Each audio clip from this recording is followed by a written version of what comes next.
जय श्री पूजो मात Saraswati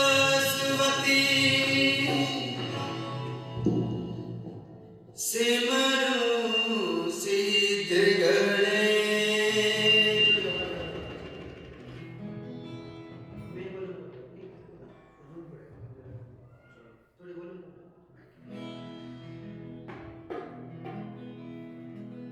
hello hello. पूजो मात सरस्वती सिमरू सिद्ध गणेश। जिनके सुमिरन मात्र से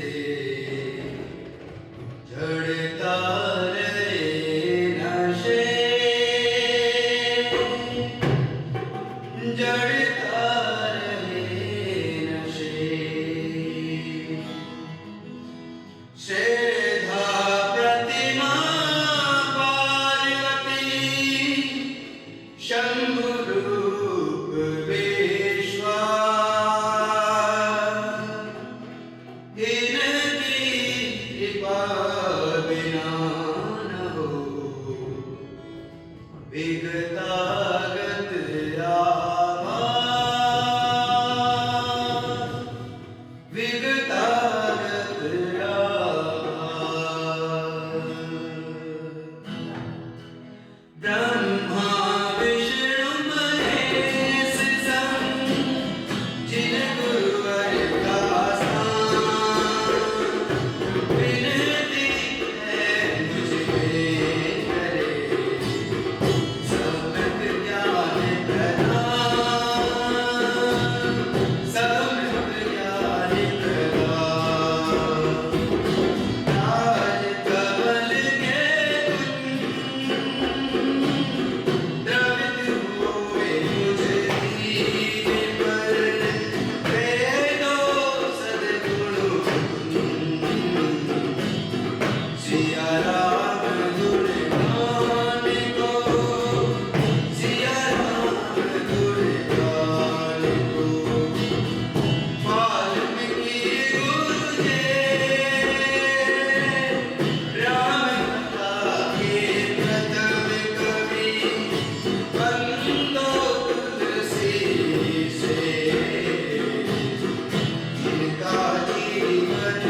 अयोध्या क्षेत्र में पहुंच चुके हैं और उनकी जो वहां पर निषाद रात से भेंट हुई थी वहां तक हम इस पाठ को कर चुके हैं। भगवान राम ने रात्रि में जो वास किया था निषाद रात से बात करने के बाद कि वे कल सुबह आपको हमें गंगा पार करवानी है ताकि हम गंगा पार करके आगे हमको जा सके, क्योंकि जो वो जो क्षेत्र था वो अयोध्या के मतलब जो हम सीमा बोलते हैं तो उस पर था।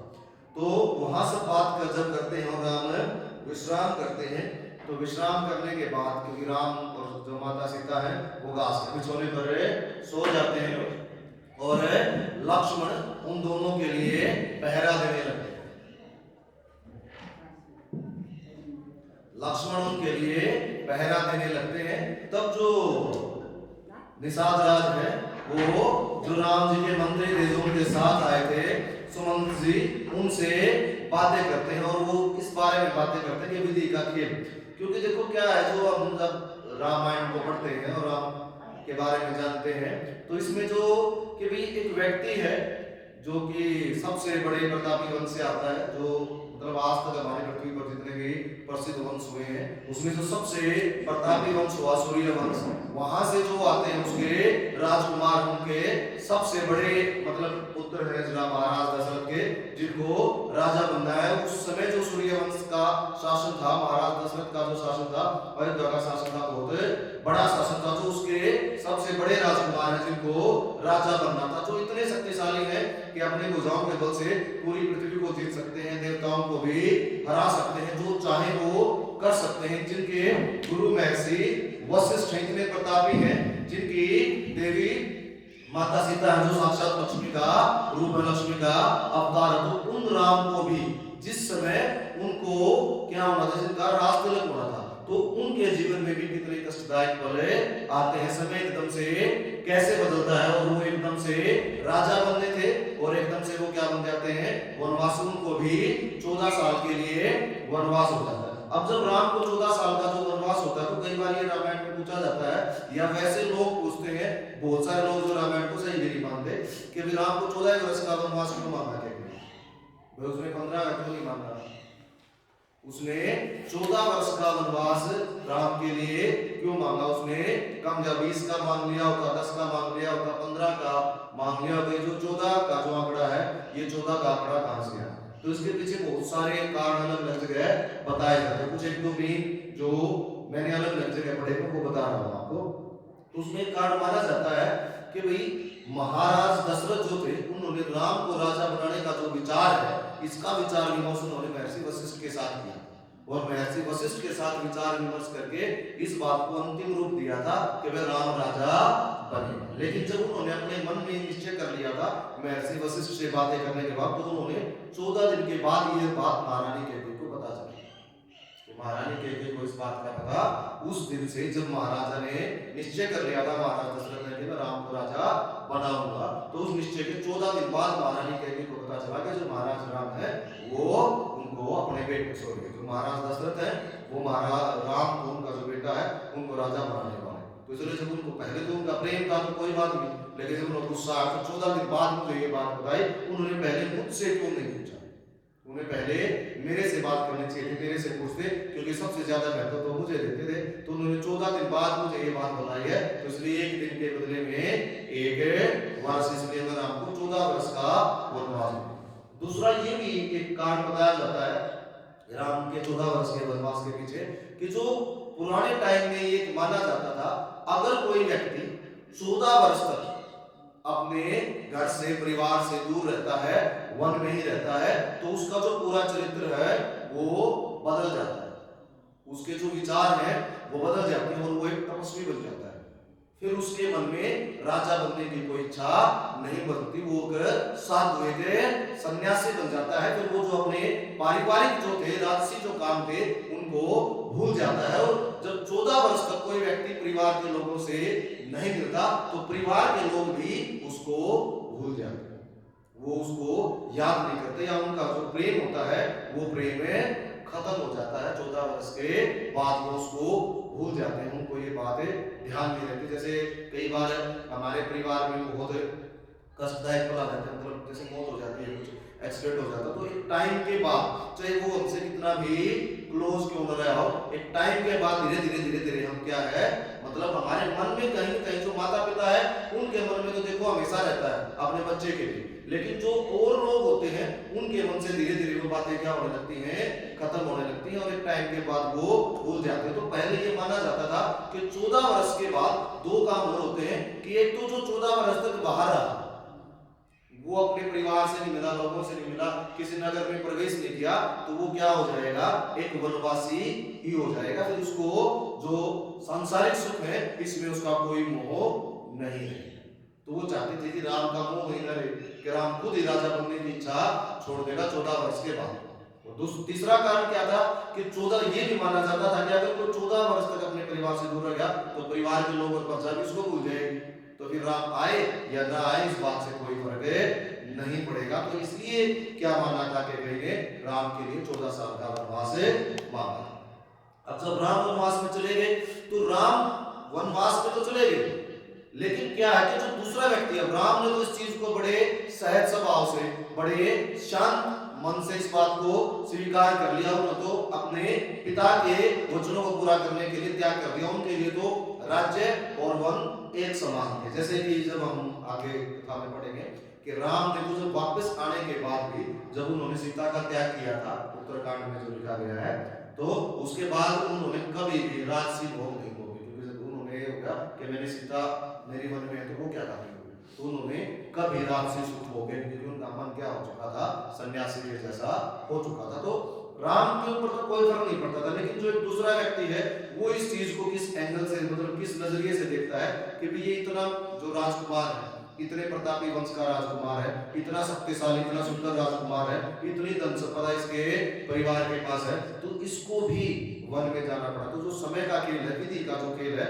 विधाता जो रखते हैं हम उसको बोलते हैं कि जो भाग में लेकर रखा हो, ये भाग्य का जो खेल है वो इन सबसे निराला है। भाग्य के लिए तो कोई फर्क नहीं पड़ता कि ये राजा है या ये भिखारी। जब किसी का भाग्य बदलता है, जब समय बदलता है, जब विधि कोई खेल रचती है, तो उसके लिए सभी क्या होते हैं, एक समान होते हैं। परमात्मा जो परमपिता है वो ये नहीं देखता कि सामने वाले राजा है या सामने वाला एक गरीब व्यक्ति है। वो जब न्याय करता है या वो जो भी निश्चित करता है वो सब कुछ एक समान, उसके लिए सभी लोग एक समान है। तो जो सुमंत जी थे और निषाद जी से वो एक दूसरे से बातें करते हैं। पृथ्वी का पलंग बनाया है जिस पर पत्तों का बिस्तर है, वह उस पर सोता है देखो जो दशरथ नंदन है रघुवर। के जो दशरथ का बड़ा बेटा है, जो रघुवर, रघुवर क्यों कहते हैं, क्योंकि भगवान राम के वंश में रघु नाम के एक राजा हुए, जो महाराज रघु थे, वो बहुत शक्तिशाली, उनके राज्य मतलब उन्हीं के नाम पर राम के वंश को रघुवंश की हम जैसे पढ़ते हैं कई बार, राम वंश आप कभी नहीं पढ़ोगे, आप सूर्य वंश पढ़ोगे, रघुवंश पढ़ोगे, सभी लोग या तो रघुवंश कहते थे या सूर्य वंश कहते थे, कभी ये नहीं कहा राम वंश। ये बात आपको किसी पुस्तक में नहीं मिलेगी। इसका मतलब जो महाराज रघु थे, जब पूरे वंश को उस एक व्यक्ति के नाम से ही जाना जा रहा है, तो हम ये समझ सकते हैं कि जो महाराज रघु रहे होंगे तो अपने समय में कितने प्रतापी रहे। और जो महाराज रघु जो है उनके लिए उनको जो याद किया जाता है, उनकी ताकत कि वो कितने शक्तिशाली थे, उनके सामने देवताओं राक्षसों की कोई मतलब हैसियत नहीं थी, वो बहुत ज्यादा शक्तिशाली थे। और दूसरा उनकी दानवीरता, कि वो बहुत ज्यादा दानवीर थे। एक बार उन्होंने क्या किया था, अश्वमेध यज्ञ करके अपना पूरा राज्य दान कर दिया। तो जब उनसे दक्षिणा मांगी गई, जैसे महाराज हरिश्चंद्र से मांगी गई थी, तो उनके पास दक्षिणा देने के लिए कुछ नहीं था, लेकिन वो वचनबद्ध नहीं थे महाराजा हरिश्चंद्र के। तो उन्होंने दक्षिणा के लिए क्या किया, अपना धनुष उठाया और कुबेर पर आक्रमण कर दिया, और कुबेर से उसका सारा धन, सारा खजाना सब कुछ छीन के और उन्होंने दक्षिणा में दे दिया। तो वो बड़े शक्तिशाली और बड़े प्रतापी राजा थे, तो उन्हीं के नाम पर इनको रघुवंश बोला जाता। तो वो बात करते हैं कि जो रघुवंश से आते इतने प्रतापी राजा, जिनके जो दादाजी हैं वो इतने शक्तिशाली हुए, तो वो भी आज कहां पर सोए हुए हैं, पत्तों के घास के बिस्तर पर सोए हुए। जो रही सदैव हिलोले में इस समय धूल धूसर है, जिसको वे देही कहते हैं सो रही कुशाम्बर। मतलब और दूसरा फिर कौन है, माता सीता। कि माता सीता क्या है, कि माता सीता वो जनक की बेटी है, जो हमेशा राजमहल में रही है, फूलों के बिस्तर पर सोई है, जिनके चारों तरफ है हर समय हजारों दास दासियां रही। अब वो भी आज, और जो महाराजा जनक की तो पुत्री है और महाराज दशरथ की पुत्र हो, उनको भी आज समय के खेल की वजह से घास के बिछोने का सोना पड़ रहा है। वीरासन में बैठे हुए लक्ष्मण पहरा देते हैं, चित्तार्थ कर रहे मानो पृथ्वी पर धर्म सेवकों। अब लक्ष्मण जो है वो क्या कर रहे हैं, कि वो पहरा दे रहे हैं, बैठे हैं, और वो बता रहे हैं सेवक को कैसा होना चाहिए। एक सेवक की अपने स्वामी के प्रति क्या जिम्मेदारी बनती है। एक सेवक जब तक उसके स्वामी क्या कहना हो, तो सेवक के लिए विश्राम है उचित नहीं। ये बात है लक्ष्मण ने अपने पूरे जीवन में दिखाई है, और जो बजरंगबली हनुमान जी हैं उन्होंने भी सेवक धर्म को हमेशा निभाया। कि सेवक वास्तविकता में कैसा होना चाहिए, सेवक का अपने स्वामी के प्रति जो समर्पण है वो कैसा होना चाहिए, जो हनुमान जी उन्होंने भी अपने पूरे जीवन में दिखाया है। जिनके लिए धन संपदा राजमहल इन सबका कोई मोल नहीं था, उनके लिए सिर्फ किसका मोल था, भगवान राम का मोल था। वो हमेशा कहते थे कि मुझे कुछ नहीं चाहिए, सिर्फ आपके चरणों में जगह चाहिए, आपके चरणों में स्थान चाहिए, मुझे आपकी सेवा के लिए समय चाहिए। रामायण में कथा आती है, वैसे तो बहुत आगे की कथा है,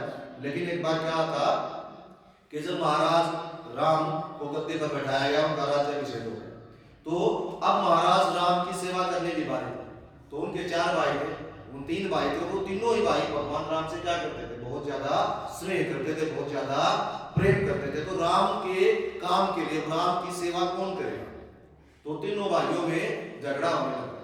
राम की सेवा मैं करूंगा, राम की सेवा मैं करूंगा, राम की सेवा मैं करूंगा। जब इस बात का फैसला ही नहीं हो पाया कि राम की सेवा करेगा कौन, उसके सारे काम करेगा कौन, तो जो उनकी माताएं थी और भगवान राम थे, माता सीता जी, उन्होंने मिलकर काम का बंटवारा कर दिया कि भाई ये काम आप लोग करोगे, ये काम लक्ष्मण करेगा, ये काम भरत करेगा, ये काम शत्रुघ्न करेगा। तो सभी कामों का बंटवारा हुआ। उसके बाद आए महाराज, जो हमारे बजरंगबली है वो आए, महाराज मैं क्या करूं, मतलब आपने तो अपनी सेवा का जितना भी कार्य था वो सारा अपने तीनों भाइयों में बांट दिया, मैं कैसे सेवा करूंगा, मुझे तो आपकी सेवा के बगैर तो मेरा जीवन निष्फल हो जाएगा। अगर मैंने आपकी सेवा नहीं की तो फिर मेरे जीवन का मूल ही क्या है, मैं आपकी सेवा कैसे करूं, मैं आपकी क्या सेवा करूं। ये बात है जो हनुमान जी और राम से पूछते, तो राम भी सोचते हैं कि ये क्या हो गया भाई, मेरे मतलब है जो मेरा भगत है, जो जिन्होंने मेरी भक्ति के लिए, मेरी सेवा के लिए किस किंदा को भी छोड़ दिया, जो मेरे साथ अयोध्या में आ गया, मैं इसको सेवा का क्या हासिल करूं। अब किसी भाई से बोलूंगा कि तू ये काम ऐसा करे, तो मतलब हनुमान को दे दे, तो उनमें तो पहले ही झगड़ा हो रहा है कि भाई मेरी सेवा के लिए अब मैं किसको कहूं। तो उन्होंने बहुत विचार किया, लेकिन उनको कोई भी बात ध्यान में नहीं। ठीक है, तो फिर हनुमान जी बोले ठीक है महाराज, आप मुझे एक आज्ञा दे दीजिए, मुझे सिर्फ वही काम करने की आपकी सेवा का अवसर दे दीजिए, बाकी जो है वो आपके जो भाई हैं वो करते रहेंगे। तो बोले ठीक है, बोलो क्या चाहिए, कि जैसे जब हम बोले थे ना जमाई लेते हैं, सुस्ती होती है, 100 करोड़ उठते हैं, जब जमाई लेते हैं, तो जब आप जमाई लो तो मैं चुटकी बजाऊंगा, जैसे चुटकी बजाते हैं ना वो ठीक हो जाए, तो जब आप जमाई लोगे तो मैं चुटकी बजाने की जो सेवा है वो आप मुझे दीजिए। राम ने उसको वचन दे दिया कि ठीक है, तो ये जो सेवा है, क्योंकि ये मैंने किसी को नहीं बोला हुआ, तो ये सेवा तुम्हारी होगी। तो अब ये सेवा जब बजरंगबली को मिल गई तो राम को वो बासी तो आनी है, उनको बासी आई, तो उन्होंने मुंह खोल लिया और बंद नहीं किया, उन्होंने मुंह खोल के ऐसे रख दिया, क्योंकि उस समय हनुमान वहां नहीं थे, बजरंगबली वहां पर नहीं थे, माँ जो श्री राम जी को माता सीता एक पक्ष में थे, तो उन्होंने वो वैसे ही बैठ गए और बिस्तर पर लेट गए। अब सीता को चिंता हुई ये क्या हो गया, मतलब ये सांस ले रहे हैं, कुछ बोल रहे हैं, हाथ पांव मिला रहे हैं, मुंह खोल लिया, ऐसे ही तो हो क्या गया। तो उन्होंने पहले तो कुछ देर खुद ठीक करने की कोशिश की, नहीं हुई, फिर वो जो दास दास को भेजा के जाके भक्त को, लक्ष्मण को, माताओं को, उन सबको बुलाओ भाई, ये राम को क्या हो गया, राम तो मतलब ऐसे बड़ी विचित्र अवस्था में चले गए हैं, ये अपना मुंह बंद नहीं कर रहे हैं, पता नहीं एकदम से क्या हुआ। तो वहां पर सभी लोग इकट्ठे हो गए, सब ने वैद्य को बुला लिया और सारी माताएं आ गई और तीनों भाई आ गए, वो कोई राम के पांव दबा रहा है, कोई हाथ दबा रहा है, तरह तरह से कोशिश कर रहे हैं, लेकिन राम उसी अवस्था में लेटे हुए। तो फिर जब सारे लोग इकट्ठे हो गए और कोई भी मतलब इलाज नहीं ढूंढ पाए, तो हनुमान का जब मतलब सबको परेशानी आती, लक्ष्मण मूर्छित हुए तो हनुमान ने ठीक किया, माता सीता खो गई थी तो हनुमान ने उनको ढूंढा, हनुमान ने युद्ध में इतनी सहायता की, वो जड़ी बूटी का पर्वत उठा लाया। तो भगवान राम मतलब हमारे जो भाई है ना, उनकी ऐसी स्थिति हो गई है तो उनको बुलाओ जल्दी से, वो ही मतलब राम के लिए कुछ कर सकते हैं। तो उन्होंने हनुमान जी को बुलाओ, भेजा, हनुमान जी आए, वो देखते ही समझ गए, उन्होंने ऐसे राम के पास जाकर चुटकी बजाई, और जैसे ही उन्होंने चुटकी बजाई राम ने अपना मुंह बंद कर लिया। तो बोले ये क्या, मतलब जो बाकी लोग थे ये क्या बात है, ऐसे कैसे ठीक हो गए? तो फिर जो श्री राम उन्होंने बताया कि भाई ये बात है और इस वजह से ये सब हुआ। तो वो जो तीनों भाई थे राम के, वो भी समझ गए कि भाई हमारे से भी ज्यादा स्नेह अगर राम से कोई करता है, हम तीनों भाइयों से भी ज्यादा समर्पित अगर कोई राम के प्रति है तो वो हनुमान जी है, वो बजरंगबली है। तो उन तीनों ने क्या कहा कि राम की जितनी सेवा है वो आप ही कीजिए। तो उन्होंने अपने हिस्से की जो सेवा थी, हम तो भगवान मतलब राम के हमारे भैया के सेवक है, ये हमें जब जो आज्ञा देंगे हम उसका पालन करेंगे, लेकिन तब तक आप जो भैया की जो भी सेवा है, जो भी काम है वो आप ही कीजिए, क्योंकि भैया को भी उसी में खुशी मिलती है और आपका पूरा जीवन ही उसके प्रति समर्पित है। तो वो इस बात को समझ गए, उन्होंने जो सारी सेवाएं हैं, जो सारे कार्य हैं, वो किसको दे दिए थे? हनुमान जी को दे दिए थे, बजरंगबली को दे दिए। तो ये कथा भी आती है। तो अब यहाँ पर क्योंकि लक्ष्मण, क्योंकि ये जब यहाँ ये कथा चल रही है, उस समय तो हनुमान जी से और श्री राम जी का मिलन हुआ ही नहीं था, तो जो सारा कार्य है वो कौन कर रहे थे? लक्ष्मण जी कर रहे थे। उनके बारे में यह परिवर्तन का दृश्य देख करुणा में डूब निषाद गया, बूढ़ा सुमंत भी दुखी हुआ और गर्भ में व्याप्त विषाद गया। मतलब ये जो करुणा में दृश्य देखकर जो दोनों थे, निषाद राज और जो सुमंत जी थे, उन दोनों को बहुत दुख होता। अब रात्रि का समय बीत जाता है और वो जो आर्य सुमंत जी थे और निषाद राज थे, वो दोनों बैठकर बातें करते रहते पूरी रात। उन्होंने भी विश्राम नहीं किया, क्योंकि जब मतलब वो इस तरीके से, क्योंकि जो श्री राम है वो निषाद राज के मित्र थे और निषाद राज के राजा भी थे, क्योंकि जो निषाद पूरा क्षेत्र है वो अयोध्या के अंतर्गत ही आता था, तो वो उनके राजा भी थे, मित्र भी थे। और जो निषाद राज हो भगवान श्री राम से बहुत ज्यादा प्रेम, बहुत ज्यादा स्नेह भी करते थे। तो इसीलिए क्या है कि निषाद राज अपने मित्र को इस अवस्था में देखकर उनको जो दुख हुआ, उस दुख में वो मतलब इस बात को अपने मन को समझा नहीं पाए, उनका विश्राम करने का मन हुआ ही नहीं, वो विश्राम नहीं कर पाए। और सुमंत जी तो कर ही नहीं सकते थे, क्योंकि वो एक वफादार मंत्री थे अयोध्या। अब वो अपने आंखों के सामने देख रहे थे कि पूरी अयोध्या कैसे बिखर रही है। अब अगर किसी राज्य में जब इतना बड़ा संकट आया हो, तो जो उसके वफादार होते हैं, जो मंत्री होते हैं, उनको शांति नहीं मिलती। वो तो अब कुछ कर सकते नहीं थे, क्योंकि अगर बाहर से किसी शत्रु ने आक्रमण किया होता तो वो हथियार लेकर उससे लड़ाई कर लेते। अब ये तो एक पारिवारिक मसला था, एक धर्म और वचन का मतलब मामला था, इसमें तो वो कुछ कर ही नहीं सकते। तो वो अपने आप को ऐसा है महसूस कर रहे थे कि पूरा परिवार इतना दुखी है, जो परिवार इतना अच्छा है, जिन्होंने मुझे भी इतना प्रेम दिया है, मंत्री होने के बावजूद जो राम है मुझे अपने पिता के समान समझते हैं, अब वो भगवान राम इतने दुखी है, मेरा जो बेटा है राम वो इतना दुखी और मैं कुछ भी नहीं कर पा रहा, मेरे महाराज दशरथ को इतने दुखी है, मूर्छित अवस्था में वो कुछ नहीं कर पा रहा। तो उनको भी इस बात का बहुत ज्यादा दुख था और वो इस दुख में वो भी सो नहीं पाए। और लक्ष्मण को तो सोना था ही नहीं, क्योंकि वो तो राम जी की सेवा में थे, उनको तो पहरा देना था वहां पर। अब सुबह होती है और जो महाराज राम वो उठते हैं, उठने के बाद वो स्नान करते हैं और अपने जो पूजा पाठ वो करते हैं, और उसके बाद वो क्या करते हैं, वो बोलते हैं निषाद राज को कि मित्र हमें है ना वो चाहिए, बड़ का दूध चाहिए। तो बोलते हैं आप मतलब बड़ के दूध का क्या करोगे?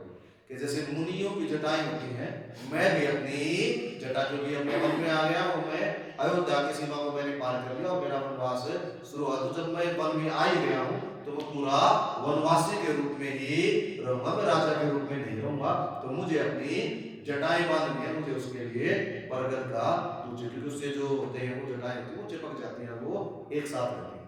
तो वो बरगद का दूध लेते हैं और अपनी जटाओं को बांध लेते हैं अपने सिर पर, और एक बिल्कुल मुनि का वेश धारण कर लेते हैं। और वो कहते हैं कि मित्र अब आप हमें अब यहाँ पर गंगा नदी पार करवाइए, अब हमें गंगा नदी को पार करके आगे चलना चाहते हैं। निषाद राज उनसे फिर कहते हैं कि महाराज आप अयोध्या की सीमा पर आ गए, तो आप क्यों ना आप यहीं रहें और हम जो है, मैं आपका मित्र हूँ, मैं आपकी हमेशा सेवा करूंगा, आपकी रक्षा करूंगा। 14 साल यहीं बिताइए और फिर आप यहाँ से वापस अयोध्या चले जाना। तो राम को बोलते कि मैं पहले भी तुम्हें समझा चुका हूँ, मुझे यहाँ नहीं रुकना है, मुझे यहाँ पर नदी को पार करके आगे जाना। पहले मैं महर्षि भारद्वाज से मिलूंगा, क्योंकि अयोध्या नदी के दूसरे तट पर महर्षि भारद्वाज का आश्रम था, और उनसे ही पूछूंगा कि मुझे कहाँ विश्राम करना चाहिए, मुझे अपना जो वनवास का समय है वो कहाँ बिताना चाहिए। तो उनकी जो आज्ञा होगी उसके अनुसार मैं कार्य करूंगा। आप मुझे मित्र मतलब कृपा करके यहाँ से जाने क्या कहते हैं, मुझे आप अपने मोह में न फंसाएं, क्योंकि मुझे यहाँ नहीं रुकना है, मुझे आगे जाना है। मेरे लिए जो नियम है मुझे उनका पालन करना। जब भगवान राम वहां से निकले थे अयोध्या से, तो वो अयोध्या की सीमा को पार करते हैं, तो वो एक काम और करते हैं कि वो अपने साथ अयोध्या की मिट्टी उठा लेते हैं। वो मिट्टी क्यों उठाते हैं? क्योंकि वो भगवान राम जो है अपनी मातृभूमि से बहुत ज्यादा प्रेम करते थे, वो अपनी मातृभूमि से दूर नहीं रहना चाहते थे, लेकिन उन्हें वचन दिया था कि वो घर आएंगे नहीं, तो वो आ नहीं सकते थे, तो इसलिए वो अयोध्या की मिट्टी को अपने साथ ले जाते हैं कि अयोध्या की जो मिट्टी है वो हमेशा मेरे पास रहेगी, ताकि मुझे अपने मातृभूमि के हमेशा पास रहने का आभास होता रहेगा। मुझे ये आभास नहीं होगा कि मैं अपनी मातृभूमि से दूर हूं, मैं अपने नगर से, अपने देश से, अपने गांव से, अपने लोगों से दूर हूं। मुझे ये आभास कभी नहीं होगा। और भगवान राम ने 14 साल तक जो अयोध्या की मिट्टी है उसकी हमेशा पूजा की। वो ये भी एक सिद्धांत स्थापित करते हैं कि किसी भी नागरिक के लिए सबसे बड़ा जो होता है, सबसे बड़ा होता है देश। मतलब जो हमारे लिए जीवन में सबसे बड़ा होता है वो देश होता है। बाकी चीजें माँ बाप, प्यार, प्रेम, परिवार, अपना खुद का जीवन, हमारा व्यापार, ठीक है, वो धर्म कर्म, वो सारी बातें बहुत बाद में आती हैं। सबसे जरूरी चीज अगर किसी व्यक्ति के लिए, किसी इंसान के लिए है, तो वो उसकी मातृभूमि, उसका देश, जहाँ पर वो पैदा हुआ, जहाँ पर वो पला बड़ा, जहाँ से उसने सब कुछ अपना शिक्षा ग्रहण की, जहाँ से वो योग्य हो चुका, हो सका कि वो कुछ अपने जीवन में कर सके। लेकिन आज के समय में इस बात में बड़ा मतलब विचित्र सिस्टम है कि लोगों के लिए देश बहुत बाद में है, बल्कि बहुत सारे लोग तो इस चीज को जानते नहीं, देश भी कोई है, हम अपने स्वार्थ से आगे बढ़ नहीं पा रहे। और ये हमारे देश के लिए जो सबसे बड़ी समस्या है वो इसकी वजह से देश को जितना आगे अब तक बढ़ जाना चाहिए था, हम उतना आगे नहीं बढ़े। अगर हमारे देशवासी, सिर्फ यहाँ पर सरकारों का दोष नहीं है, हम जो यहाँ पर रहने वाले लोग हैं उनका भी दोष है। हम लोग पेड़ों को कैसे काटते हैं, और भी दूसरी बहुत सारी चीजें हैं जो हम अच्छी नहीं करते, और जो हमारे फर्ज हैं उनको भूल जाते। तो भगवान राम ने इस बात को भी हमेशा दिखाया है कि सबसे बढ़कर अगर कुछ है हमारे लिए तो हमारा देश। जैसे राम सिया भेज तेरी वन में, हाथी तन काटानी मन में।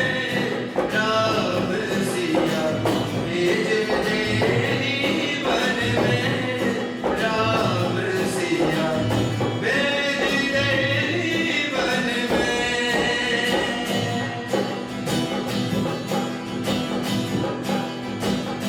यद्यपि भरत तेरो ही जायो, यद्यपि भरत तेरो ही जायो, तेरी करनी देख ल जायो। अपना पद तन आप गवायो, भरत की नजरन में राम सिया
सियावर रामचंद्र की जय। मंगवा कर बटका दूध वहीं सिर पर जटा बनाई रघुवर ने, मानो बिजली के साथ साथ बदलियां उठाई रघुवर ने। है नहीं शेष पर जटा जूट, यह वन का ताज विराजा है, बलियार अयोध्या का राजा इस समय बना राजा है। महलों वाले या वन वाले दो ही तो जग में राजा है, वे रागी होकर राजा है, ये त्यागी होकर राजा है। इन दोनों ही राजाओं में त्रिभुवन का राजा रहता है, बस्ती में कभी दमकता है, जंगल में कभी महकता है। जय श्री राम। तो जो भगवान राम है वो सुबह होने के बाद वो बोलते हैं निषाद राज को आके आप हमारे लिए जो नाव है वो तैयार करवा दीजिए, आप सिर्फ इतना कार्य कर दीजिए मित्र, आपका हमारे ऊपर बड़ा उपकार होगा ताकि हमें सुगमता से नदी को पार कर सके और हमें नदी पार करने में कोई कठिनाई ना हो, गंगा पार करने में हमें कोई दिक्कत ना आए, हमें कोई परेशानी ना हो। तो वो जो निषाद राज है वो बोलते हैं कि मैं अभी केवट को बोलता हूँ और आपके लिए नाव तैयार कर रहा हूँ।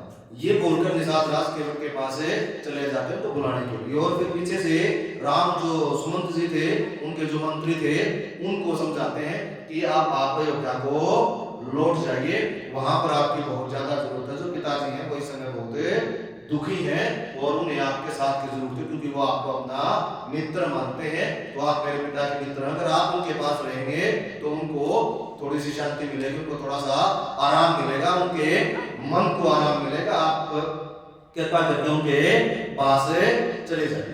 तो फिर वो जो आगे जो मंत्री जी हैं उनको बोलते हैं कि नहीं राम, मैं यहाँ से तुम्हें लिए बिना नहीं जा सकता। महाराज दशरथ ने मुझे कहा था कि राम को साथ लेकर ही आना, अगर तुम वापस नहीं चलोगे तो मैं कैसे वापस जा सकता हूँ। अगर मैं वापस गया तो तुम्हारे पिता मेरा मुख भी नहीं देखेंगे, मैं तुम्हारे पिता के सम्मुख नहीं जा सकता। पूरी अयोध्या इस समय ये उम्मीद लगाए बैठी है कि जो सुमंत जी है वो राम को अपने साथ वापस लेकर आएंगे, और मैं अयोध्या वासियों की जो उम्मीद है उसको नहीं तोड़ सकता। मैं यहाँ से तुम्हारे बिना नहीं जाऊंगा।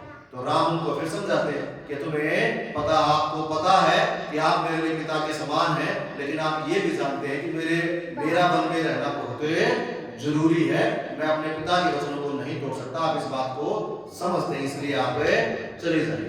तो फिर सुमन जी उनको बोलते हैं कि ठीक है महाराज, अगर आप नहीं जाना चाहते तो आप कम से कम माता सीता को मेरे साथ जरूर भेज दीजिए, आप इन्हीं को मेरे साथ भेज दीजिए। अगर मैं, क्योंकि मुझे महाराज दशरथ ने आते हुए कहा था कि राम बहुत अठी है, वो अपने निश्चय का पक्का, वो अपने वचन का पक्का है। अगर वो तुम्हारे समझाने से भी वापस ना आए तो तुम अपने साथ सीता को तो वापस जरूर लेते आना।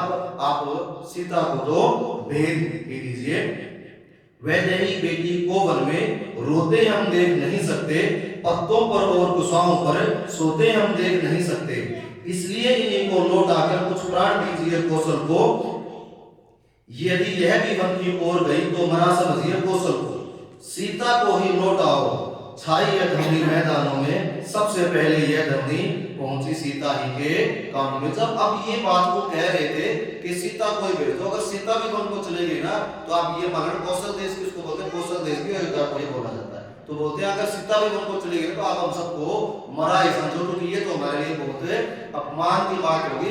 जो हमने जनकपुरी वाले जो मिथिला वाले हैं, हम उनको कैसे चेहरा दिखाएंगे कि आपकी पुत्री को हम कितने लाड से, कितने स्नेह थे, हम उससे अपने कुल में अपनी मतलब बहू बनाकर लाए थे, उसको हमने ऐसे निर्दोष, उसकी कोई गलती न होने के बावजूद भी उसको वन में भेज दिया। तो हम दुनिया को, हम लोगों को क्या दिखलाएंगे। और पहले ये माना जाता था कि जो बेइज्जती हो गई, मतलब अगर इंसल्ट हो गई तो उसको मौत से निपट कर पाते। जो लोगों के लिए जो अपनी इज्जत है, जो अपना मान सम्मान है, अपने जो वचन है, वो अपनी जान से भी प्यारे होते। तो इसलिए कहते थे कि महाराज, उन्होंने कहा कि महाराज दशरथ जो है, और हम भी, मैं भी साथ में था, तो जब सीता को वहां से लाए थे तो हमने महाराज जनों को वचन दिया था कि हम इसे अपनी बेटी की तरह रखेंगे, इसको कभी कोई कष्ट नहीं आने देंगे। तो अगर अब ये वन को चली गई तो हमारा तो जो वचन है जो हमने महाराज जनक को बोला था, अब हम जनक को कैसे मुंह दिखाएंगे? तो आप ना अगर सीता भी वन को चलेगी तो आप हमें मरा हुआ ही समझिए, फिर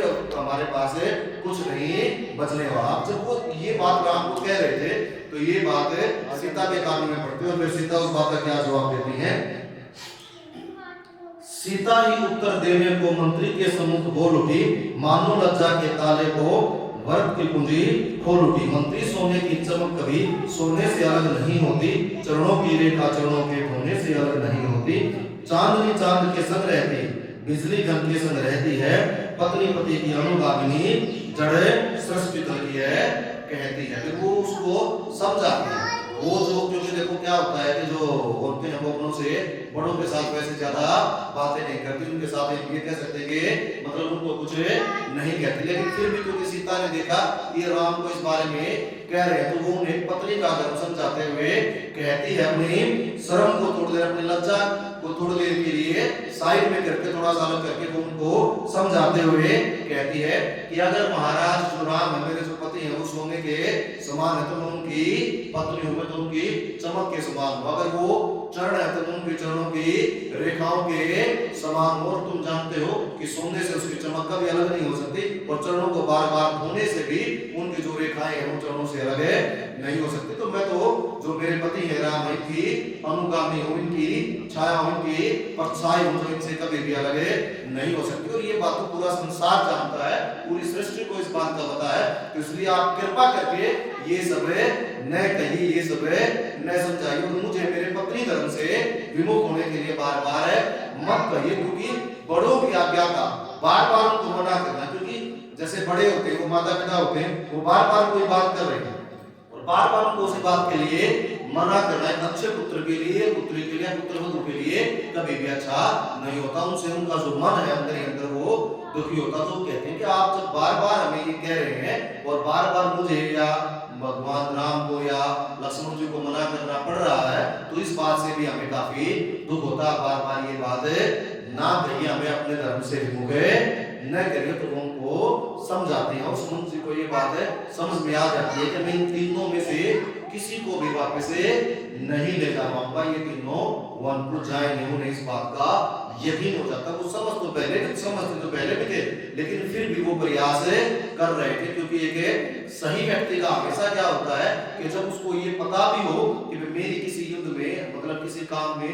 किसी प्रयास में मैं असफल होने वाला हूँ, लेकिन फिर भी वो अपना प्रयास नहीं छोड़ता, तो ये एक अच्छे पुरुषार्थ की निशानी होती है, कि दृढ़ संकल्प वाले व्यक्ति की निशानी होती है कि उसको पता है कि मेरा यहाँ पर जो है मैं जीतूंगा नहीं, मेरी यहाँ पर हार निश्चित है, लेकिन फिर भी वो अपना प्रयास उतने ही मन से करता है। तो ये अच्छे कर्मनिष्ठ व्यक्ति के लिए होता है। वो दर्शाता है कि ये व्यक्ति अंदर से कितना मजबूत है, तो ये चीज उसको दर्शाती है। फिर सीता उन्हें आगे क्या कहती है कि तुम यह घर में जाकर क्या कहना है, उस बारे में वो बताती है। दिल की तख्ते पर छोटे के वचनों को मत लिख लेना, सौगंध तुम्हें वहां पहुंचे, केवल इतना कह देना, माता दे आशीर्वाद में हम कुशल सहित घर आएंगे। जब 14 वर्ष पूर्ण होंगे तब दर्शन उनके पाएंगे। इन 14 वर्षों में भी हम अक्षर मात्र न भूलेंगे, अपने विचार के मंदिर में श्रद्धा से ही पूजेंगे। अब वो नहीं समझाते हुए फिर आगे क्या कहती है कि जब तुम वापस जाओ तो माता कैकेयी को मेरे ये शब्द कहना कि वो जो लक्ष्मण ने जो कहा, लक्ष्मण क्योंकि वो तो अपने भाई से बहुत प्रेम करता है, इसलिए वो अपने भाई का जो कष्ट है उसको नहीं देख पाया, वो इस चीज को नहीं देख पाया, इसलिए उसमें क्रोधवश माता के लिए बुरे शब्द बोल दिए। लेकिन तुमने समझाना कि लक्ष्मण तो छोटा है, वो बच्चा है और वो तुम्हारा भी पुत्र ही है, लेकिन राम से ज्यादा प्रेम करता, उसने कुछ कह दिया होगा। लक्ष्मण के शब्दों को अपने मन में मत रखना, उसके शब्दों पर ध्यान मत देना। हमारे मन में आपके लिए किसी तरह का कोई द्वेष, कोई गुस्सा, कोई भी इस तरह की बात नहीं है। हम आज भी आपसे उतना ही प्रेम करते हैं जितना हमें पहले करते थे, और 14 वर्ष के बाद हम बिल्कुल सकुशल जैसे हमें जा सके थे इसी तरीके से वापस आ जाएंगे। और वन में जाने के बाद भी हम पूरे परिवार को, माता कैकेयी को, माता कौशल्या को, पिताजी को एक क्षण के लिए भी नहीं बोलेंगे, वो सभी लोग अपना ध्यान रखें, पीछे से सकुशल रहे, उन्हें किसी प्रकार का मन में दुख या पछतावा रखने की जरूरत नहीं है। वो समझाती है सुमंत जी को और उन्हें कहती है कि आप वापस से चले जाइए।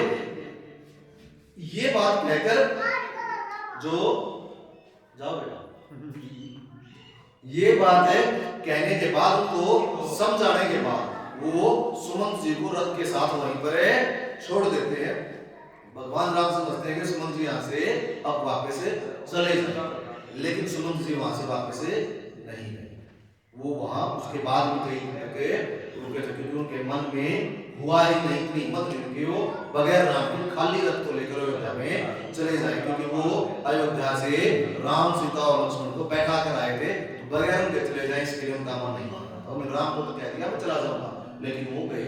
अब फिर राम वहां से अयोध्या के जो गंगा माता है वहां तट पर आते हैं, और वहां पर जो सीता जी हैं वो माता गंगा की पूजा करती हैं और उनसे मन्नत मांगती हैं कि हे माँ, आप ना हमारे ऊपर दया करना और ऐसा चमत्कार करना कि 14 वर्ष बाद मैं अपने देवर और अपने पति के साथ सकुशल वापस से लौट आऊं, और जब मैं लौट के आऊं तो मैं फिर से आपकी यहीं पर पूजा करूं, तो आप मुझे ये आशीर्वाद है।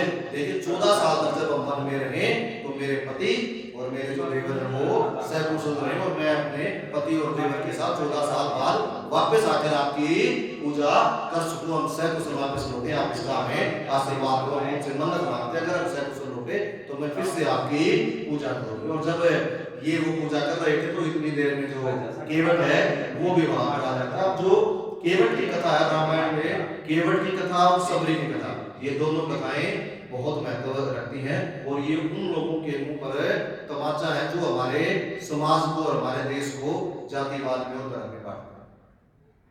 मतलब ये जो लोग कहते हैं कि पहले ऐसा होता था, ये था, शूद्र थे, ब्राह्मण ऐसे थे, क्षत्रिय वैसे थे, ऐसा हमारे देश में कुछ भी नहीं। ये हमारे देश की मैनिपुलेटेड हिस्ट्री है, बदलाव की हुई हिस्ट्री है, उसको काफी बदला गया। पहले हमारे देश में इस तरीके से भेद होता ही नहीं। केवट का जो पर्सन है, सबरी का जो पर्सन है, सुग्रीव का जो पर्सन है, विभीषण का जो पर्सन है, विभीषण के जो वहां पर दूत आए थे लंका में, जिनको पकड़ लिया गया था सेना के द्वारा, उनको छोड़ने का जो पर्सन है। इसके अलावा और भी रामायण में कई ऐसे पर्सन हैं जो इस बात को दर्शाते हैं कि हमारे देश में, हमारे समाज में, कहीं हमारे धर्म के अंदर कहीं पर भी जातिवाद, कहीं पर भी गरीब अमीर के आधार पर, मतलब डिस्क्रिमिनेशन जो है, भेदभाव जो है वो होता ही नहीं था। ये चीज हमारे देश में कभी भी नहीं थी, नहीं परमात्मा ने इस चीज को कभी भी माना और इस चीज को जगह, तो ये ऐसा हमारे देश में कभी नहीं था। केवट का जो पर्सन, अब केवट अगर हम आज के हिसाब से बात करें, जो निषाद राज वाला पर्सन है वो भी इसी बात का उदाहरण, ये सबूत है इस बात का, ये प्रूफ है कि हमारे देश का पहले का जो समाज है वो कितना सुदृढ़ था, वो उसमें जो हमारे राजा जो लोग थे उनमें एक दूसरे, हरेक जाति, हरेक वर्ग के प्रति कितना स्नेह था, कितना प्रेम था, सभी को एक समान नजर से, एक समान दृष्टि से देखा जाता था। अब अगर हम इसमें निषाद राज वाला प्रश्न भी देखते हैं तो इसमें समझने की बात क्या, निषाद राज वो भगवान राम के मतलब परम मित्र, और वो मित्र ऐसा नहीं कि राम को वनवास और उसके बाद वो मित्र बने, वो तब मित्र थे जब राम राजकुमार थे और शिक्षा ले, तो वो एक राजा के बेटे थे। अब एक राजा का बेटा और एक निषाद का बेटा, वनवासी, जो आज हमारे देश में अगर हम हमारे कास्ट सिस्टम को देखते हैं, जैसे हम एससी को बोलते हैं, तो एससी से भी अगर हम जो भी नेताओं ने बढ़ाया हो वो एससी से भी नीचे आता है। अब वो अगर हम आज क्या तरफ देखें तो शेड्यूल ट्राइब से आते हैं, तो वो शेड्यूल ट्राइब वाला जो बात है ही नहीं, क्योंकि हमारे देश में ऐसा था ही नहीं। वो एक ही गुरुकुल में शिक्षा ले रहे थे, निषाद राज भी और महाराज राम। तो पहले हमारे समाज में ऐसा कुछ था ही नहीं, वो राम के परम मित्र थे, तो भगवान ने उनको, या अगर राजकुमार ने कभी उनको इस नजर से देखा ही नहीं कि ये क्या, उनकी जाति क्या, क्योंकि ऐसा कभी माना ही नहीं जाता था। जो केवट है उनको बुलाया जाता, केवट भगवान राम के पास आते हैं और वो बड़े संशय में दिखाई देते, तो मतलब वो केवट आ रहे थे, नाव वहां पर खड़ी थी, तो अब राम सोच रहे हैं कि ये नाव को किनारे पर लाकर बैठा क्यों नहीं रहा, किस संशय में ये खड़ा खड़ा क्या सोच रहा है। तो वो केवट से प्रश्न करते हैं कि मतलब वो उसको भी मित्र कहकर बुलाते हैं, वो उनको भी अपना दोस्त कहकर उनका संबोधन करते हैं कि मित्र क्या बात, मतलब तुम ऐसा क्या सोच रहे हो, हमें विलंब हो रहा है, आप हमें गंगा नदी पार करवाइए, हमें विलंब हो रहा, मतलब क्या सोच रहे हैं। तो केवट ने पहले तो काफी देर सोचा और फिर उन्होंने सोचा जब साक्षात परमेश्वर भगवान, ठीक है, जो अनेक तरह के भय और मोह का विनाश करने वाले हैं, वो मेरे सामने खड़े हैं और वो मुझसे पूछ रहे हैं, तो फिर मैं किस बात का संकोच करूं, मैं किस बात पर संशय करूं, जो मेरे मन में है मैं वो चीजें बोल देता हूं। तब वो भगवान राम को कहते हैं कि महाराज मैंने जो आपके चरण धूली है ना, आपके चरण की जो रज है उसके बड़े चमत्कार सुने हैं, आपके चरणों की जो रज है, आपके पैरों की जो धूल है उसके अंदर बड़ा जादू है, बड़ा चमत्कार है, मैं तो उसी चमत्कार और उसी जादू से घबरा रहा हूं, अगर मेरे साथ कुछ ऐसा हो गया तो फिर मैं कहां जाऊंगा, मेरा परिवार, मेरे बच्चे क्या करें।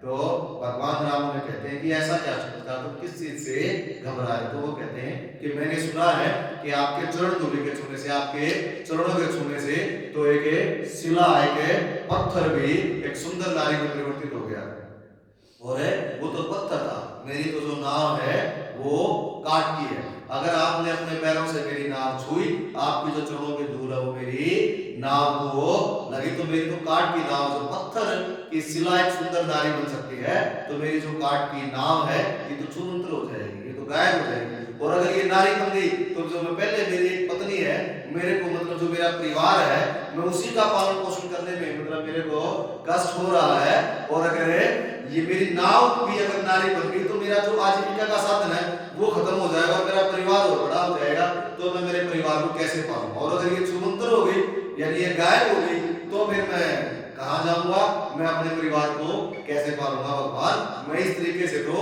आपको अपने नाव में नहीं बैठा सकता।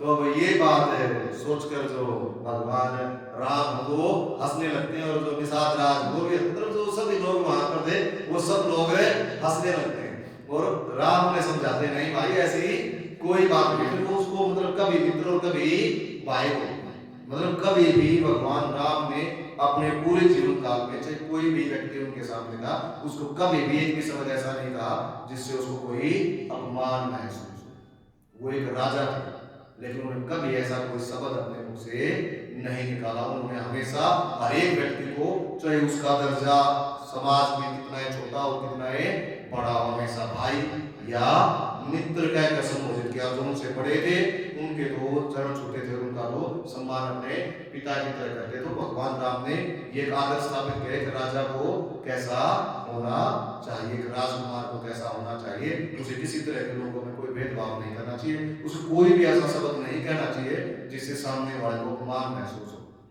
तो उन्होंने कभी भी ऐसा नहीं किया, वो ऐसा करते ही नहीं, क्योंकि वो बड़े मतलब वो हर एक बात को अच्छे से समझते थे। तो वो केवट को भी कभी भाई कभी मित्र कहकर संबोधित करते हैं, तो उन्हें बार बार समझाते हैं कि ऐसा कुछ नहीं, ऐसा कभी नहीं होगा, कि ये तो है मतलब सिर्फ एक मिथ है, मिथ का मतलब ये एक अंधविश्वास है, मेरे चरणों में मैं भी तुम्हारी तरह एक आम नागरिक हूँ, और मेरे चरणों की धूलि में ऐसा कोई जादू नहीं है। वो तो उनको श्राप था तो इसलिए वो हो गया, लेकिन वो केवट को बार बार समझाते हैं, लेकिन केवट उनकी बात को नहीं मानते। अब राम को गंगा को पार करनी थी, तो राम को कहते हैं कि तुम बताओ फिर मैं इस नदी को पार कैसे करूं, जैसा तुम कहोगे मैं वैसा ही करने के लिए तैयार हूं, तुम्हारी बात मानने के लिए तैयार हूं। तुम मुझे ये बताओ कि मुझे क्या करना चाहिए जिससे तुम्हारी जो नाव है वो भी सुरक्षित रहे और मैं भी नदी को पार कर दूं। तो फिर केवट उनसे कहता है कि मैं ना आपके जो पैर हैं उनको रगड़ कर दूंगा, और फिर आपके जो वो पानी होगा, आपका जो चरणामृत होगा, मैं उसको पीऊंगा, मैं अपने बच्चों को और अपनी पत्नी को खिलाऊंगा। अगर उसके पीने से मुझे या मेरे परिवार में किसी को कुछ भी नहीं हुआ तो फिर मुझे यकीन हो जाएगा, मुझे तसल्ली हो जाएगी, फिर आप मेरी नाव पर बैठ सकते। अब ये बात क्या करते हैं, राम को बोलते हैं कि ठीक है मित्र तुम ऐसा कर लो, तुम्हें मेरे पैर धो लो। तो वो केवट को अपने पैर धोने के लिए बोलते हैं। केवट मतलब यहाँ पर जैसे ग्रंथों में लिखा जाता है, साधु संत इसके बारे में पढ़ते हैं, या खुद भगवान शिव ने इस प्रसंग की व्याख्या की थी और वाल्मीकि जी ने इस प्रसंग की व्याख्या की, तुलसीदास ने इस बारे में लिखा और भी जितने संत महात्मा थे जिन्होंने रामायण के बारे में लिखा, तो वो यहाँ पर लिखते हैं कि भगवान राम के चरणों को छूने के लिए, उनको पाने के लिए, उनको देखने के लिए जो साधु महात्मा ऋषि मुनि, उन्होंने जब से पृथ्वी बनी है तब से हमेशा लाखों वर्षों तक तपस्या करने के बाद भी उन्हें ये सुख नहीं मिलता जो केवट को अनायास ही मिल रहा। अनायास का मतलब उसने कोई प्रयास भी नहीं किया, और केवट मतलब उसको मोह बस, ऐसा नहीं कि षड्यंत्र, उसको मोह बस कहते हैं कि केवट भी कितना चतुर है कि जब उसको मौका मिला है भगवान के चरणों की सेवा का, तो वो भी उस मौके को अपने हाथ से नहीं जाने देना चाहता, वो भी दोनों हाथों से उसने उस मौके को क्या किया है, फलीभूत कर लिया, और उसे भगवान के पैर अपने हाथ से धोने का सौभाग्य मिलेगा जो पहले किसी को मिला ही नहीं।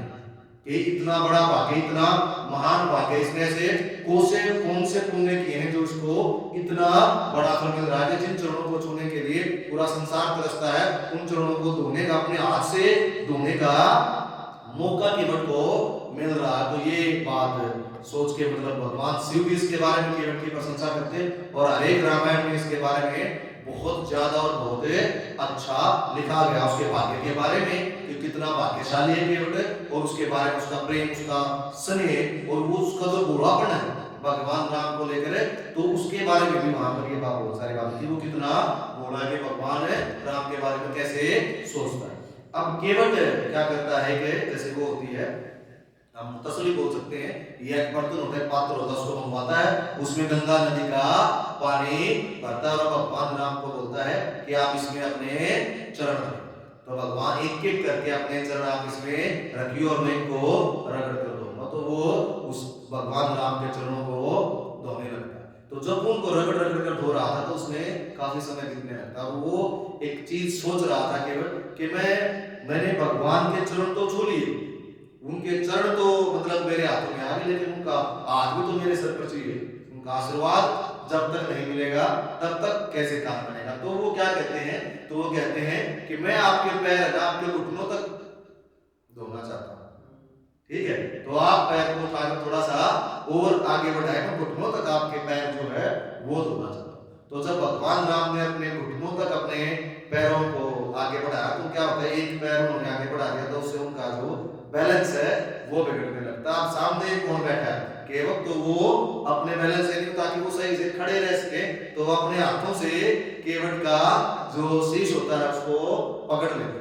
तो भगवान के दोनों जो हाथ है वो केवट के सर पर है, और केवट भगवान के पैरों को धो रहे हैं। ये जो दृश्य है, ये दृश्य मतलब रामायण के सबसे खूबसूरत जो दृश्य हैं जितने भी हैं, उनमें सबसे अच्छे दृश्यों में से एक आता है, क्योंकि राम की जो कथा उसमें हम ये नहीं कह सकते कि ये दृश्य सबसे अच्छा है, उसको रैंक नहीं दिया जा सकता, उसको नंबर दिया, लेकिन जो सबसे खूबसूरत पल अगर हम उसमें से निकालेंगे तो ये उसका सबसे खूबसूरत, जिसमें भक्ति भी है, प्रेम भी है, स्नेह भी है, भोलापन भी है, दया भी है, और भगवान भी है, और भगवान के सामने भक्त भी है। एक चीज जहां पर एक साथ इकट्ठा है, तो वो जो त्याग मतलब समर्पण हर एक चीज वहां पर है, तो ये इतना सुंदर दृश्य होता है।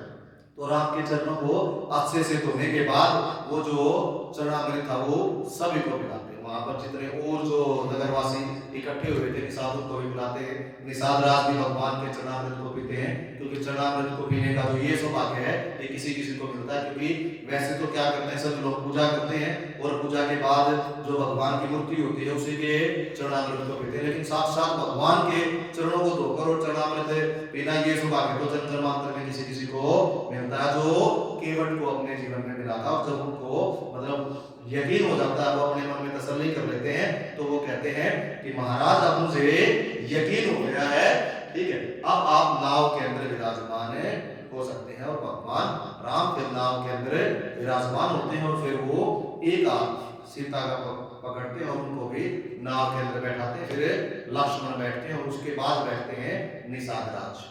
वो कहते हैं कि मैं भी आपके साथ चलूंगा, आगे तक आपको वन में, अभी आपके वन के रास्तों का आपको ज्ञान नहीं है, आप खो जाएंगे, तो इसलिए मैं आपके साथ चलता हूं जिससे आपकी मदद हो जाएगी।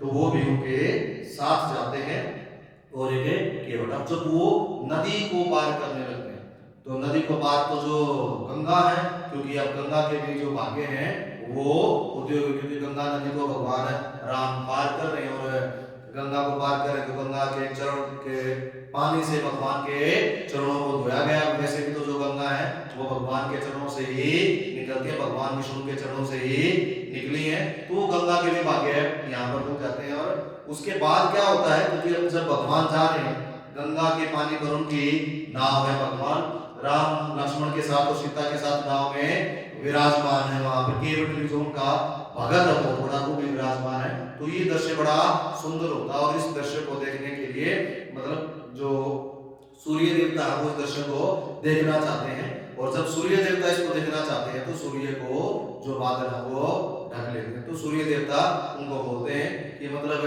ये क्या है, मतलब इतना सुंदर दृश्य है, राम को आप मुझे देखने क्यों नहीं दे रहे? तो बोलते हैं कि हमें भी तो देखना है।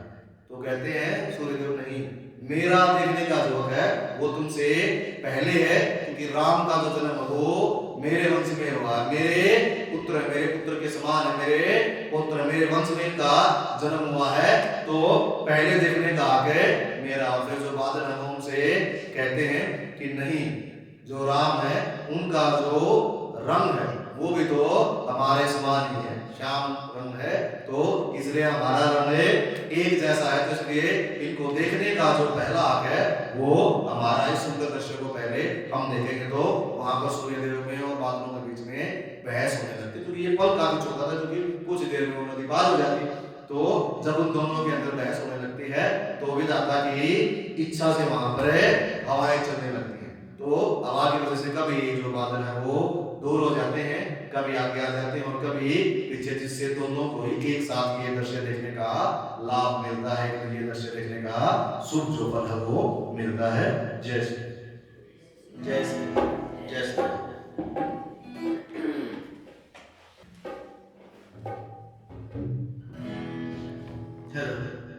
जय श्री। केवट ने कहा रघुराई से, उतराई न लूंगा हे भगवन। केवट ने कहा रघुराई से, उतराई न लूंगा हे भगवन। केवट ने कहा रघुराई से, उतराई न लूंगा हे भगवन। उतराई न लूंगा हे भगवन, उतराई न लूंगा हे भगवन, उतराई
पार कर जाते हैं। और गंगा नदी को पार करने के बाद अब नदी पार हो गई और प्रभु जो राम है वो उस पार कर जाते हैं।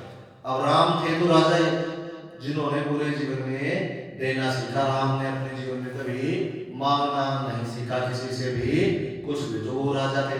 अब वो उतर तो गए, लेकिन वो भी एक वनवासी है जिनके पास देने के लिए अब कुछ भी नहीं। तो जब वो दूसरी तरफ उतर जाते हैं तो राम बड़े संकोच में है कि मैं अब केवट को क्या करूं। उनके मन में संशय था, संकोच था।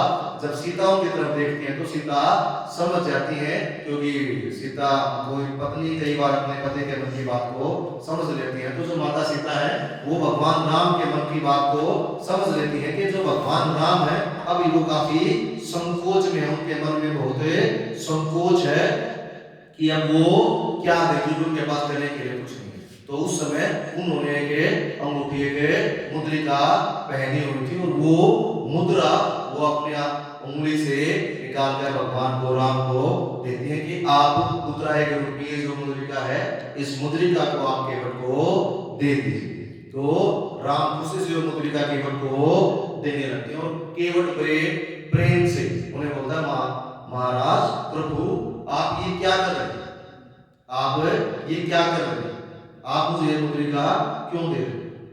तो राम बोलते हैं कि तुमने हमें इस तरफ जो लेकर आए हो ये तुम्हारी मेहनत का जो तुमने काम किया है ये उसका परिणाम है, ये उसका फल है, ये तुम्हारा उसका जो कर है जो तुम हमें इस तरफ लेके आए उतराई तो मुझे देनी ही पड़ेगी, ये तो नियम है। तो वो कहते हैं नहीं महाराज मैं आपसे उतराई नहीं ले सकता, मैं आपसे ये ग्रहण नहीं कर सकता। तो राम उन्हें कहते हैं कि क्यों ग्रहण नहीं कर सकते, वे तुम सबसे तो लेते हो तो तुम मुझसे क्यों नहीं ले रहे। वे तुम्हारा ये काम है कि तुम लोगों को नदी पार करवाते हो, नदी पार करवाने के बदले में तुम मुझसे उतराई या कर लेते हो। अगर तुम यह नहीं लोगे तो तुम्हारा परिवार है कैसे चलेगा, और तुम मुझे मतलब इस चीज में छूट क्यों दे रहे हो, मुझसे ये क्यों नहीं दे रहे।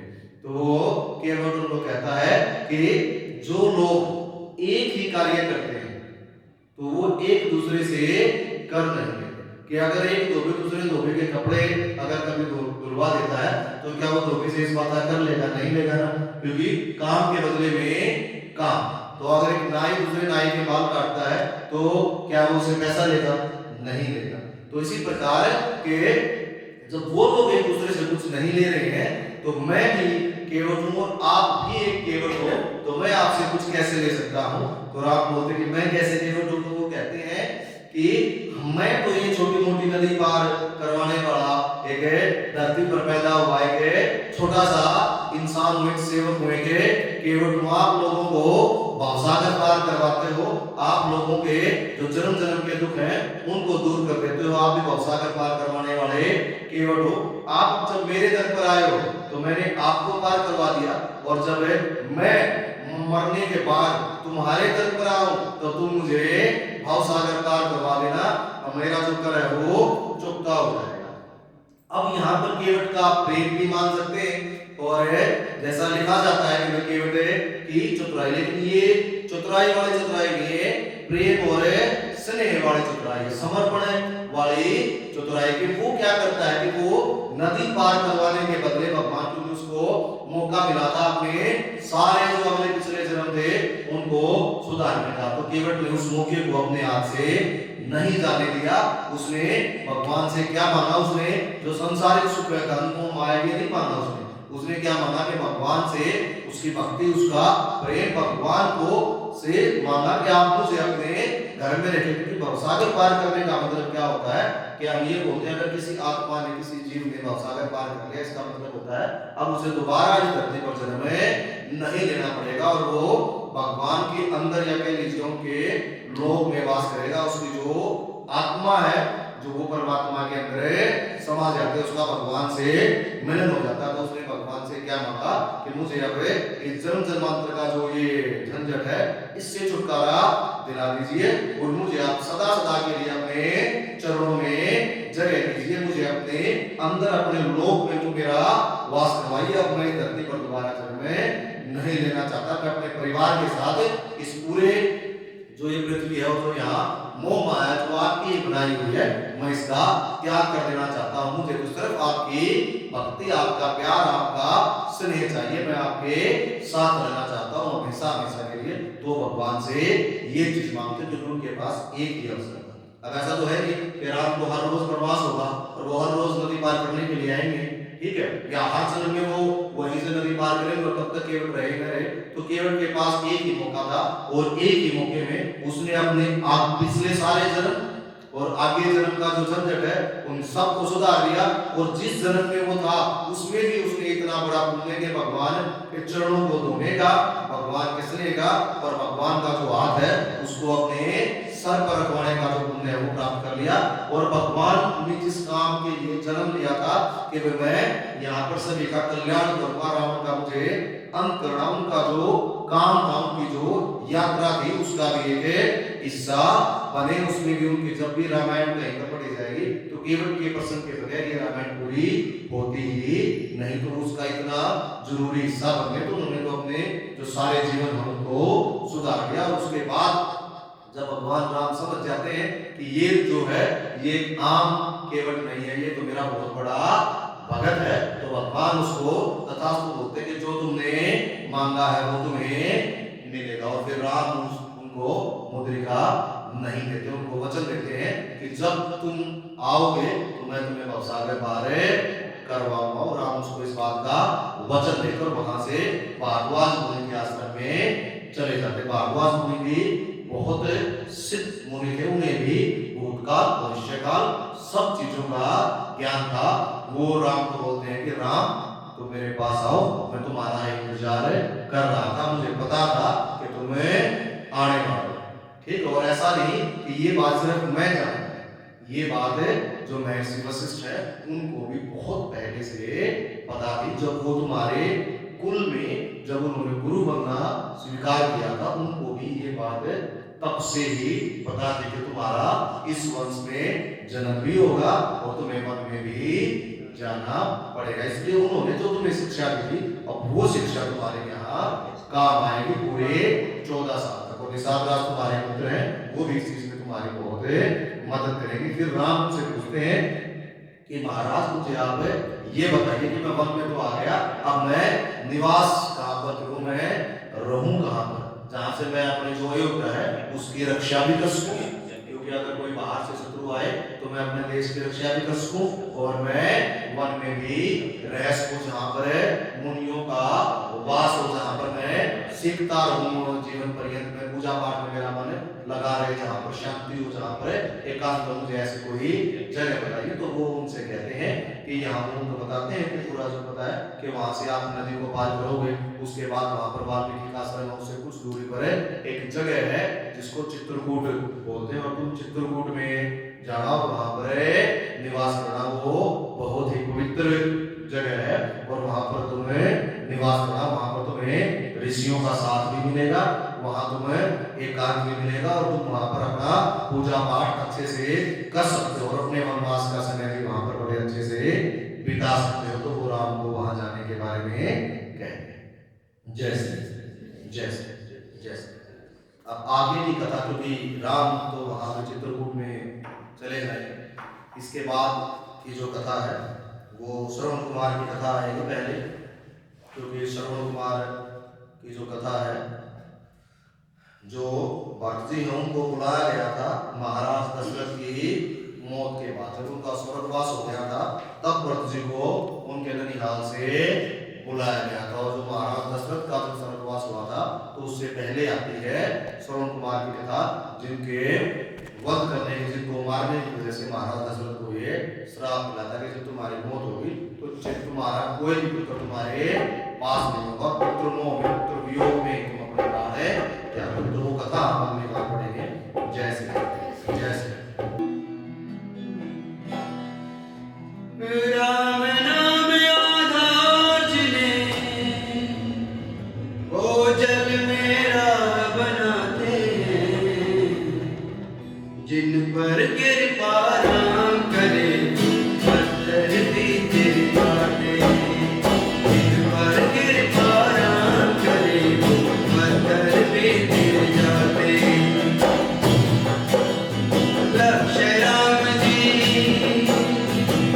राम जी राम ही राम बनाई, श्री राम ही राम बनाई।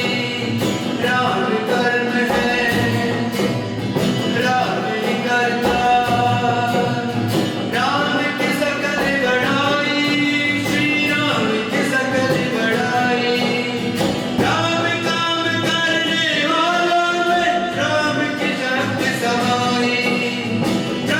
प्रतप नामों से सारे काम करे रघुराई।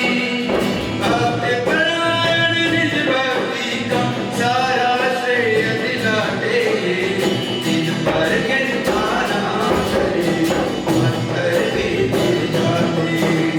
जिन पर कृपा नाम करे पत्थर भी गिर जाते। घट घट बस के आप ही अपना नाम रटा देते हैं, नाम रटा देते हैं। पर कारज में निज भक्तों का हाथ बढ़ा देते हैं, हाथ बढ़ा देते हैं। बाधाओं के सारे पत्थर राम हटा देते हैं। अपने ऊपर लेकर सारा और घटा देते हैं। पत्थर क्या प्रभु दीन लोक का, पत्थर क्या प्रभु दीन लोक का, सारा भार उठाते। जिन पर कृपा नाम करे पत्थर भी गिर जाते। जिन पर कृपा नाम करे पत्थर भी गिर जाते। राम नाम आधार जिन्हें वो जल में राम बनाते। जिन पर कृपा नाम करे पत्थर भी गिर जाते। जिन पर कृपा नाम करे पत्थर भी गिर जाते। जय श्री रामचंद्र की। आरती श्री रामायण जी की। कीरति कलित कलित सिया की। आरती श्री रामायण जी की। कीरति कलित कलित सिया की।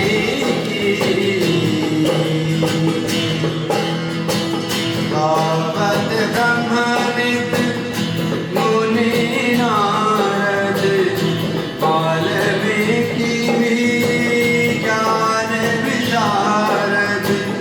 सुप्रसन्नादित शेष अनुशारद, हरनि पवन सुत कीरति की। आरती श्री रामायण जी की।